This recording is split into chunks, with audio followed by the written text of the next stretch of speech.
Hi. um, I wanted to ask because I'm at school now again, and I have to give presentations, and I noticed that I'm still very much afraid of it. Like I have cold feet and I sweat a lot, and it's I think it's unusual now for me because earlier in the days it was usual, but now I don't have a problem anymore with talking to the class or in front of the class, just when I have to give a presentation about a subject. Then I get nervous and I don't want to do it anymore. And yeah.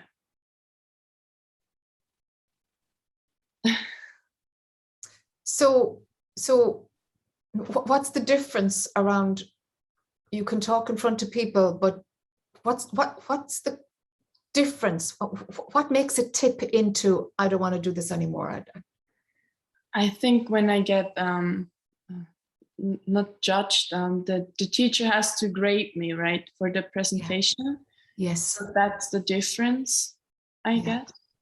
Yeah. And so when you're talking in front of people, you now are not threatened by their opinions.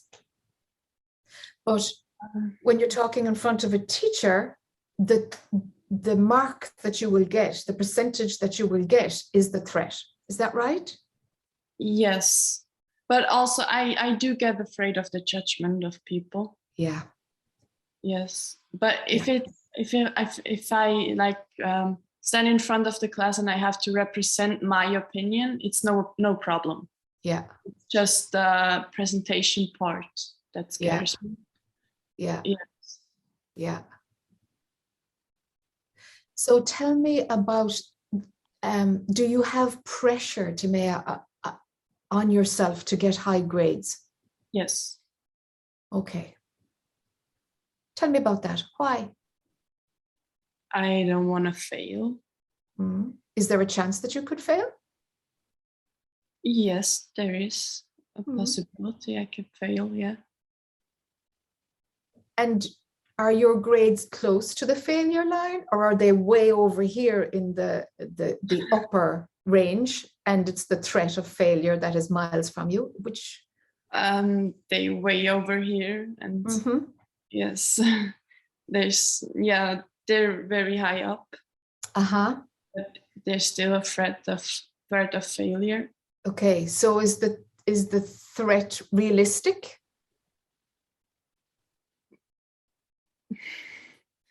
Yes, I think so. Because you need the fear to keep you studying? Or why? What has given them this extra value?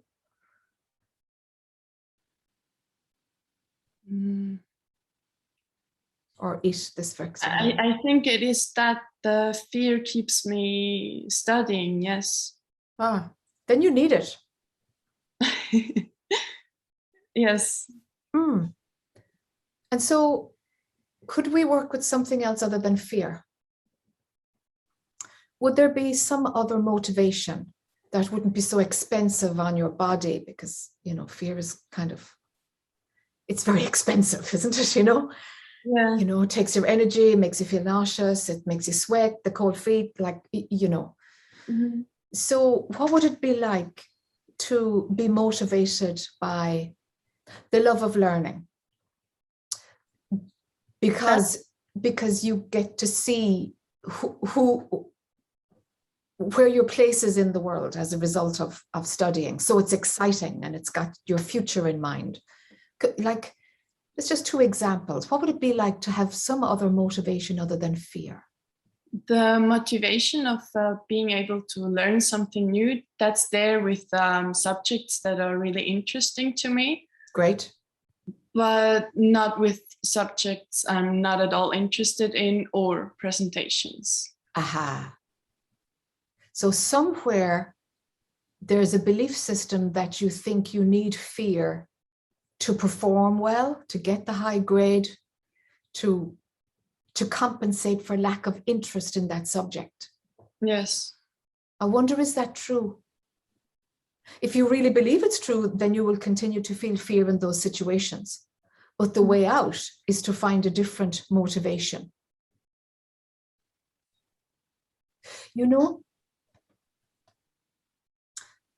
I think most people have some version of this through their life. I think they do.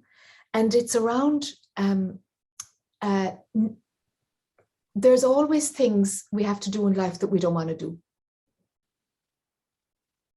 Every American will say, doing my taxes. It has a whole stigma here around doing your taxes. You know, and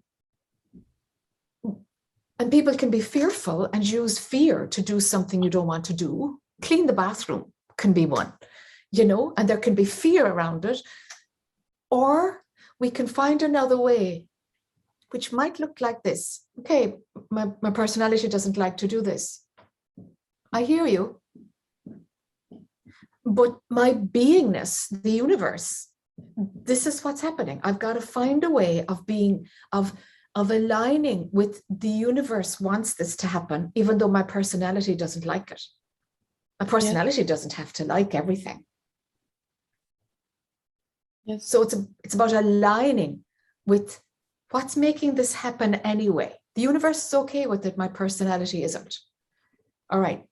Can I align my personality with the universe and allow my personality to like, I know you don't like it. I know you don't like it, but we're going to do it anyway because the universe is okay with it and it's going to happen anyway.